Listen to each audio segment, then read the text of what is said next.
Olá, meu povo, tudo bem? Hoje vamos falar aqui desse livrinho aqui, ó, Senhores e Caçadores. Opa, alinhei. Edward Thompson.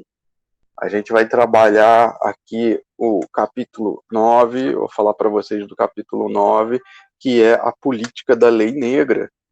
Só fazer uma breve introdução. O que era essa política da lei negra? Na verdade, primeiro a gente tem que entender o que eram os negros, né? Os negros da floresta de Wilson, uma floresta inglesa, eles eram pessoas que caçavam no lugar e, como prática, né, eles pintavam o rosto de negro para poder se camuflar durante a noite, poder caçar os servos. É, e aí eles começaram a ser conhecidos como negros. Tá? Vamos lembrar que esse termo negro não tem nada a ver com um negro que se chama o negro africano, não tem ligação com eles, não é referência a eles. A questão de pintar a cara de negro é o que dava o nome a eles nesse momento. Tá? Não existe uma referência que ligue os dois aí, nem nada que comprove isso. Tá? Mas, de qualquer forma, fica a explicação. E essas pessoas, por estarem utilizando essas terras, terras agora que começavam a ser cercadas nos processos de cercamento de terras na Inglaterra, elas passavam a ser consideradas criminosas. E aí, depois de um tempo, né, tentando impedir o acesso a essas pessoas às terras que antes eram tão comuns para eles, para os pais e para os avós deles utilizarem essas terras, eles passaram a ser considerados criminosos. E aí foi se escalando essa criminalização desse uso das terras a ponto de se criar uma lei que tivesse uma pena de morte. E aí Thompson, ele levanta muito a atenção porque gradativamente, a partir desse século XVII, as leis elas vão deixando de ser aquelas que culpam as pessoas por estarem cometendo um crime contra outras pessoas, e sim se direcionando a crimes que fossem contra a terra, a fim de reforçar a propriedade, quem tivesse terras nesse momento, porque era algo mais ou menos novo, pessoas cercando terras, logo elas precisavam de leis que fossem leis rígidas, na visão deles, leis que pudessem impor medo às pessoas e impedi-las de utilizar essas terras para a sua produção. E aí o Thompson, nesse texto em especial, no capítulo 9, né, eu não acabei não lendo aqui o nome do capítulo, eu falei, né, a política da lei negra, capítulo 9, na parte 3 dos Whigs, acaba discutindo essa questão. Então, a primeira coisa que ele coloca, em qual sentido que essa lei foi aprovada de forma tão emergencial? E dois, será que não tinha outra forma de se resolver os problemas? Sim, a resposta é que existiam leis que já tinham sido criadas para resolver certos problemas, e algumas delas lidavam com a questão através do pagamento de multa e às vezes até reclusão de 3 meses. A questão é que essa nova lei, a lei negra, por ter uma pena de morte, ela se tornou, nas palavras do autor, o novo brinquedo útil. Ele era utilizado em todos os momentos para poder matar e acabar com as pessoas pobres, tá? Vamos lembrar que a gente já falou sobre isso, né? Sobre essa questão das classes que eles chamam de perigosas, então, e o desprezo pela pobreza, pelos pobres, pelas pessoas, e se fala de uma falta de humanidade também, porque a partir desse momento a vida humana não vale mais nada, né? É só matar. Então, o contexto que a gente entende, né, tratava-se de uma ideia de humilhação pública para poder punir uma humilhação pública, que se diz no caso das pessoas que tinham propriedade. Porque se elas não conseguiam cuidar das próprias terras, se o rei não conseguia cuidar das próprias terras, isso era visto como humilhante. Então, eles precisavam ser rígidos nesse sentido, isso dentro da lógica deles. Tá? Se dizer que nem as vítimas, nem as autoridades florestais, na época, pressionavam para qualquer tipo de lei mais enérgica nesse sentido, porque, como eu já falei, já existiam leis que pudessem punir essas pessoas. Só que a lei ela foi agravada a um nível de pena de morte. A extorsão e a chantagem, é claro que ela existia no período também, e isso também levava a muitos guardas florestais, muitas autoridades guardas florestais, a não pensarem numa lei que fosse uma pena de morte. Tá? Então, pela primeira vez, se introduz essa pena de morte com um caráter severo. Isso é muito interessante, porque, porque isso leva às discussões da gente, né? Por que não ter pena de morte? A gente vai entender com esse texto aqui. Então, tinha um caráter severo, porque matava, e era muito frouxo, porque era amplamente aplicável. Toda lei ela é escrita de forma que ela fique o mais quadradinha possível e ela não seja aberta a tantas é, interpretações. Só que toda lei ela é aberta a interpretações e isso é um perigo que mora quando se cria leis, porque ela pode servir para um outro caso específico, porque as interpretações, o juiz no momento ele acatou. Então você pensa que uma lei ela pode ser aplicada em qualquer coisa desde que o juiz consiga argumentar, achar brecha e desde que o advogado, desculpa, ele consiga acatar e achar brechas para poder argumentar e o juiz seja conivente com isso. Tá? E conivente eu nem digo na questão de ser corrupto ou qualquer coisa do tipo que pode acontecer também, e acontece, a gente sabe o que acontece. Imagina isso a prisões feitas por engano, a coisas do tipo, mas com pena de morte, quando você não tem mais como voltar atrás. Obviamente, por exemplo, no caso do Brasil, uma pena de morte seria a ferramenta para se eliminar inimigos políticos.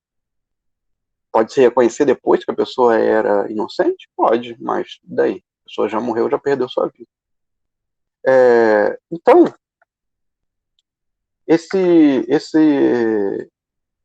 essa lei ela fornecia um versátil arsenal para a morte, para resolver distúrbios sociais, mas ela não foi emergente para tratar a tal da emergência, porque essas pessoas elas começaram a juntar-se para poder chegar nessas terras e fazerem suas caçadas em grupo, porque em grupo eles conseguiam fazer isso de forma mais segura.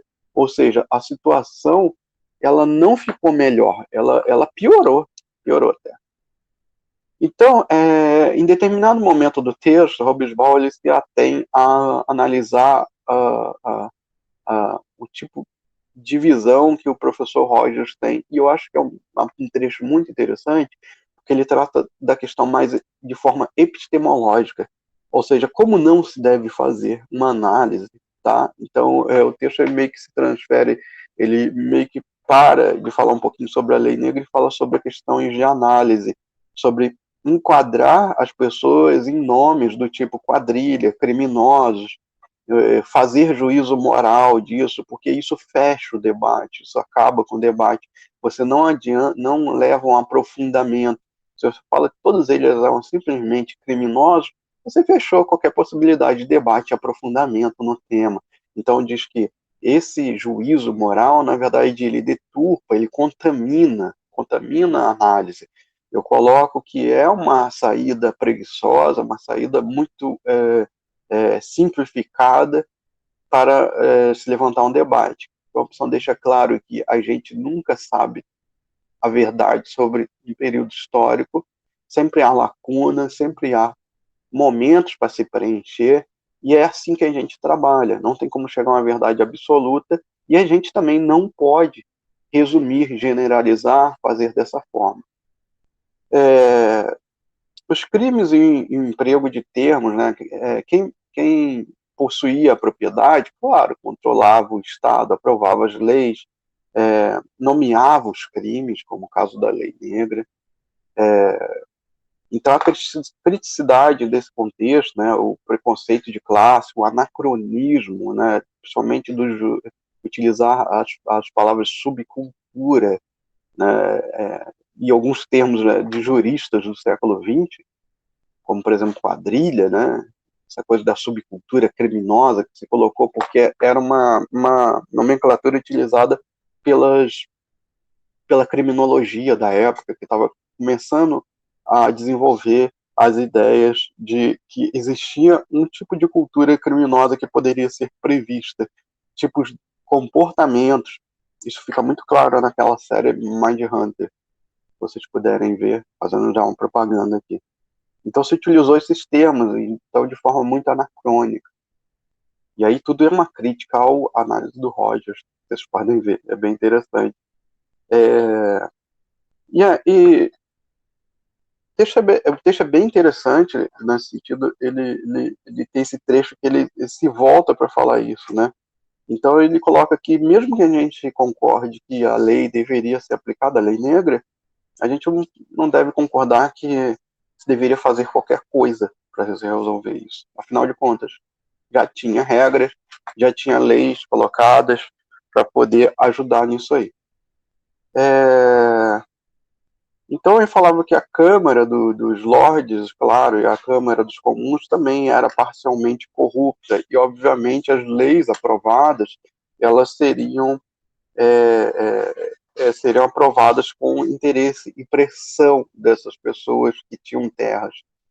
Então ele vai vir aqui com uma grande parte que tem falando sobre alianças políticas dessas pessoas que, entre aspas, sofriam na mão dos negros, ou seja, que tinham as suas terras invadidas, entre aspas, mais uma vez, porque a gente está tratando justamente num momento em que se coloca cercas e diz a terra é minha, e essas pessoas elas não estão invadindo, elas estão contestando o uso da terra, que sempre foi o uso dela. Acho que isso é muito importante a gente pensar, não pensar em termos de invasão, tá?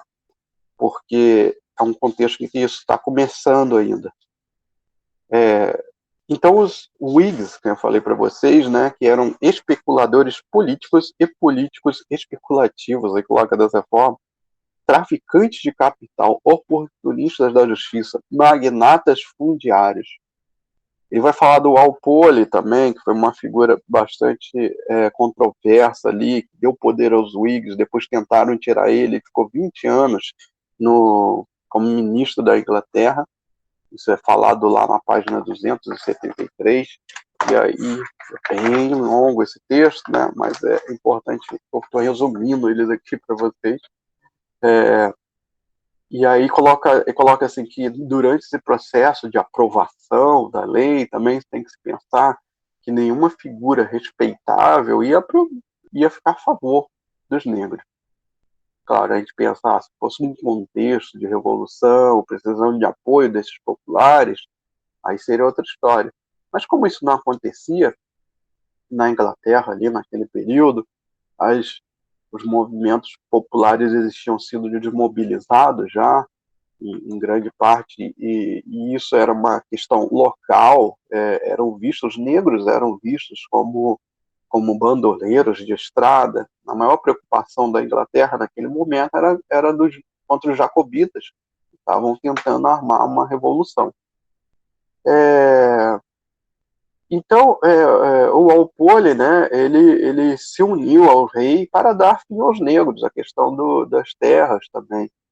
Tá? Portanto, nesse contexto, a gente entende que essas pessoas, como eu falei, que sofriam com os ataques dos negros, fizeram pressão na Câmara, no parlamento.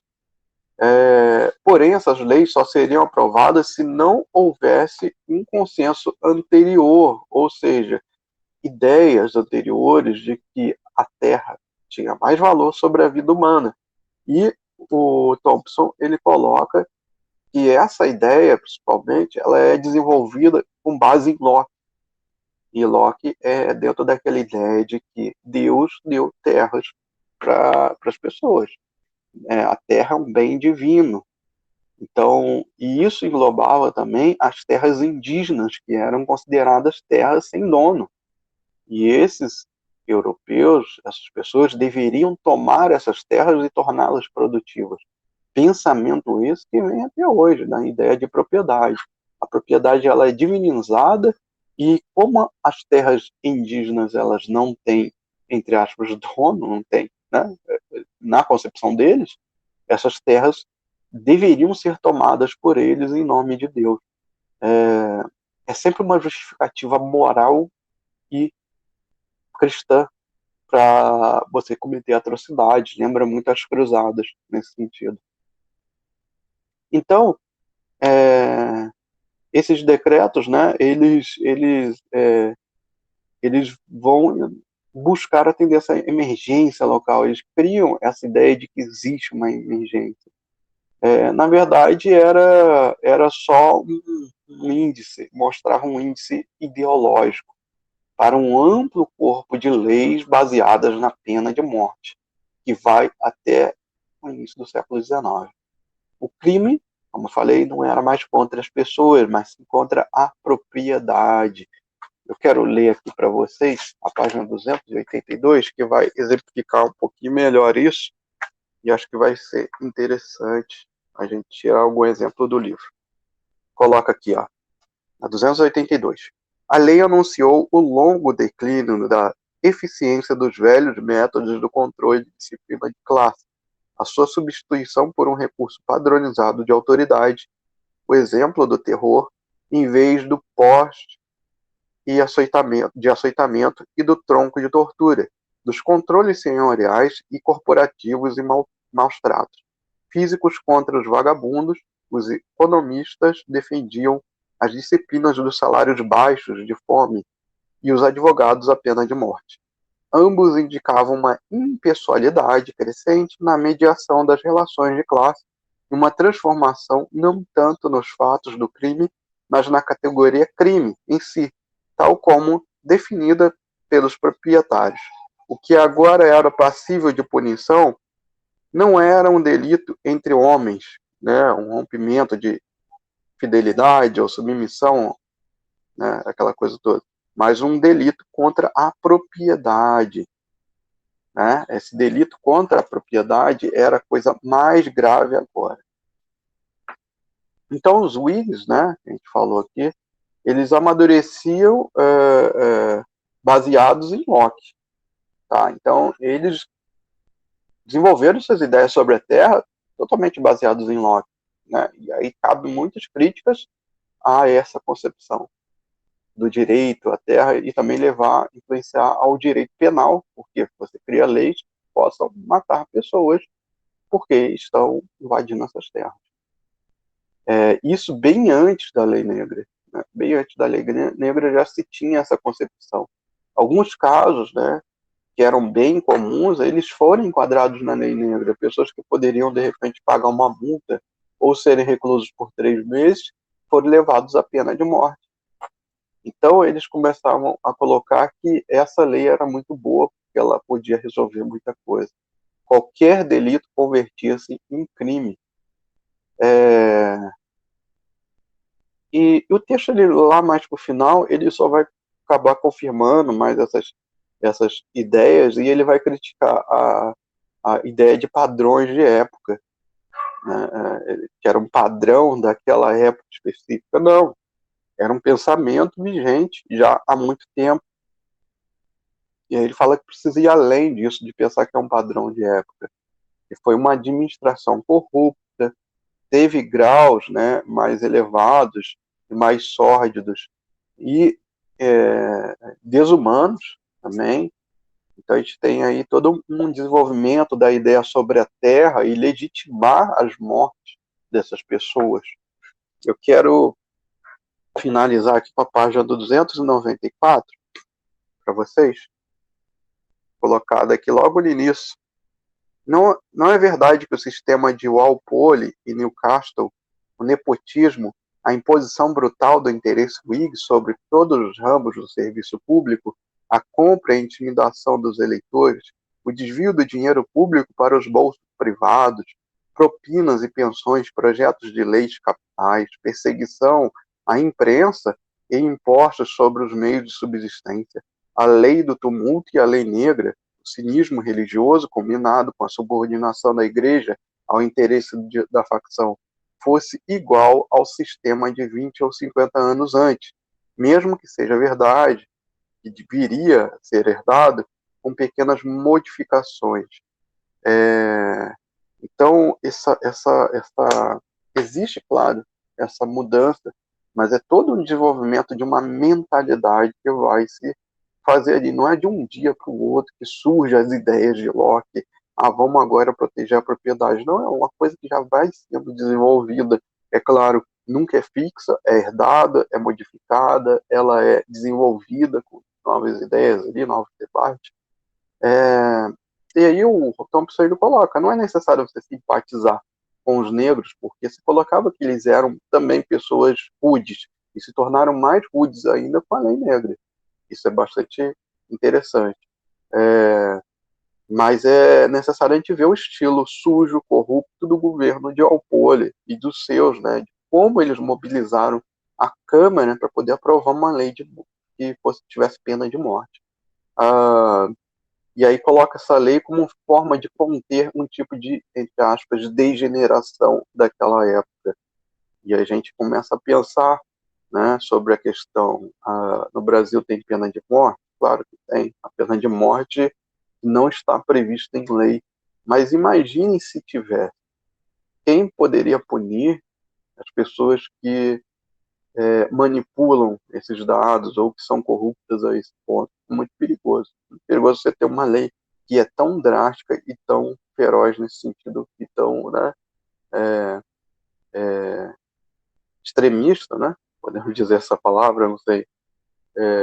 Então, havia muito parasitismo nessa época, sacrifício dos colegas, se sacrificava os colegas também. Então se coloca, se existia uma subcultura criminosa, essa subcultura só podia ser dos Whigs hanoverianos e desse pessoal que aprovou essa lei. Então acho que é isso, gente. É uma leitura muito rápida aí para vocês. O Thompson é um autor que eu gosto bastante. Espero que tenha ajudado vocês aí a poder desenvolver esse texto e talvez ler o livro inteiro, né? Abraço.